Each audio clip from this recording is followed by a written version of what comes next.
pagsasalaysay ni Takeru Miyamoto dahil sila po yung nakakita noong police report. Ano po, puntahan nyo po yung channel ni Takeru Miyamoto. English kasi, ano ba? Pwede bang i-translate to? Ano ba to? Uy, wag kang babasa ng ano dyan, huge. No? Wag mo babasahin yung huge ng hug. Ha? ano ba ano to? Hug. Ano ba yun? Huge! Ano ibig sabihin? Malaki! Talaga to si Kibuloy, oo. ang dami ibang klase talaga si Kibuloy. Sige, tuloy. Mas alam nyo yan, Takeru, na magkasamahan at anak nyo ang turing dyan. Sana, okay, oo nga. Okay, hindi. Ito, last na lang sana to, no? Kung meron mang mga gumagawa dyan ng mga bali-balita, no, na ito ang nangyari kay Alicia, no, siguro kung gusto niyo sila panoorin for entertainment, okay lang yon. Pero kung paniniwalaan ninyo, no, huwag niyo paniniwalaan yan. Hindi, madaming gumagawa talaga eh. Meron pa nga yung ano eh, meron pa, what's this?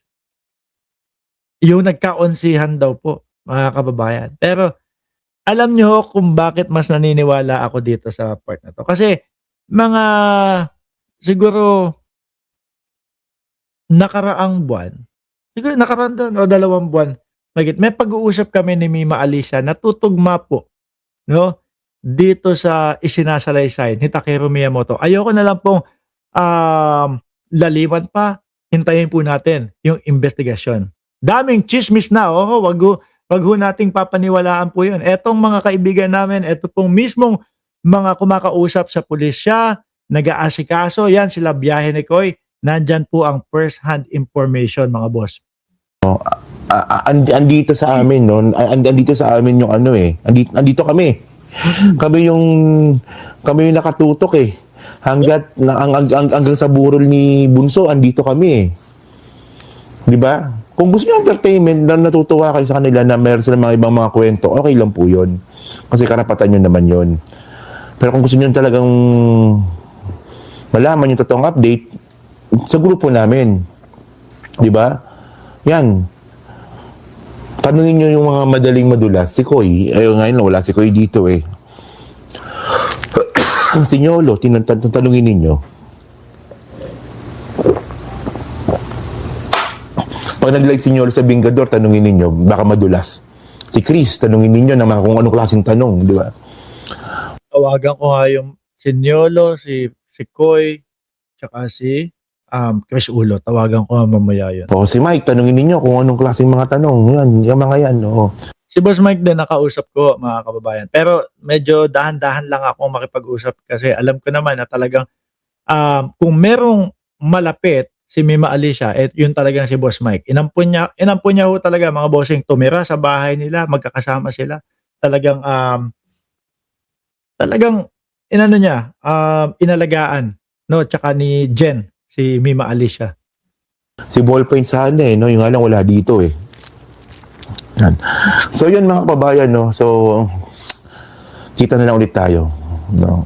Sana nakabalik po tayo sa ating regular na pagbablog. No? Yan. So, thank you po. Salamat po, no? Okay na ba? O, palike naman ang content natin, no? Anyway, mga bossing, ganyan din yung naramdaman ko. Kaya, yung araw na yon, nung nalaman ko po, hindi talaga ako nag-vlog. Sabi ni Aurora Castro 7220, caption nyo, ayusin nyo. Hindi ikaw mag-vlog. Ano? Tama naman yung sinabi namin kapag yan, nakabalik na, nakatayo na yung boyfriend niyan, panigurado magsasalita at talagang i-investigahan, aalamin lahat, no, ng nalalaman niya. At tapos naman yung sa CCTV, meron naman talagang CCTV na nakita na 2 beses lumigid yung mga suspect. Ano po? Anyway, mga kababayan, yung kay Mima Alicia, isang tabi na po natin. Pumunta naman po tayo sa susunod nating topic kay Pura Luca Vega. Ay, sandali, sorry. Sorry. Kay Alan Peter Cayetano kasi medyo Just do your job and I will medyo na po, medyo iba na po kasi ang itsura nitong si Alan Peter Cayetano, medyo nakakahawig na po, no? Yung yung isang tawag doon, yung nagpe-perform yun eh. 'Di ba? Yung nagpe-perform. Medyo nakakahawig na daw po mga kababayan. Pero alam niyo naman kung bakit nagpapabalbas itong si Alan Peter Cayetano kasi dahil din po sa inyo. 'Di ba? Dahil sa inyo, bakit? Inaasar nyo ng Petra eh. Biruin nyo, magla-live siya sa Facebook tapos tatawagin nyo doon, Petra. Syempre, kung sino man yung mga malalapit kay Alan Peter Cayetano, uy, magpabungot ka nga o magpabalbas ka, magpabalbas ka nga. Ayan naman po mga kababayan ang ginawa para tawag dito? Para mawala po yung pagtawag nyo sa kanya ng Petra. Game. Sabi ni Sir Tony ni Nobla, wala na si Alan Peter. Meltdown na siya. Kung ano-ano na lang ang sinasabi niya. Totoo. Nagpapapansin niya si Peter. Game. Pakinggan natin si Peter. So, just do your job and I will honor you kung tama, 'di ba? Yeah. Pero kaya sumausaw kagad yan si Erwin. Inutusan din ni Senator Lacson. Bantayan niyo sa impeachment. Yung pag nagtitingin na, ikaw na Sabi ni Arnel Albiza, ang ganda ng nakalagay sa sombrero mo. Tatak buhaya. Kaya berde po yan. Berde. Ano po? Yung kulay, yung logo ng Lacoste. Berde na buhaya. Game. Alan Peter Cayetano, bakit nag-iingay? Pakinggan po natin itong mga kababayan. Pakinggan natin. Asan ba? Ito. kung ano man, basta't mag-ingay ka, kukuyugin ka muna.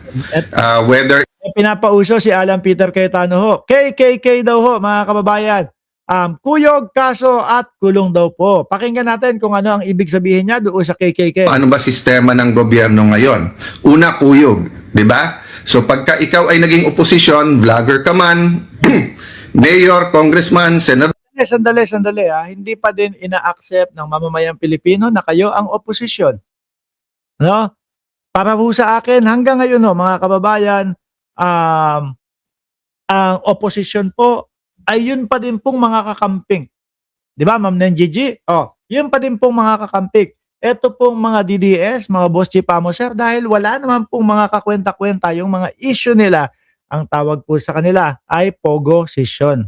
Ano? Dahil ako naniniwala, ang tunay na oposisyon, mga bossing, ay mahal ang bayan, gustong umunlad ang bayan, kaya lang hindi parehas ng way yung gusto nilang mangyari doon po sa gobyerno. Yun po. No? Pero kapag ka nagtugma at nakita nila na maayos at maganda yung tinatahak ng gobyerno, sumusuporta po yan. Yan po para sa akin ang tunay na oposisyon. At yun po ay yung mga kakamping. Pero dito po, hindi tanggap ng mamamayang Pilipino na oposisyon sila Alan Peter Cayetano.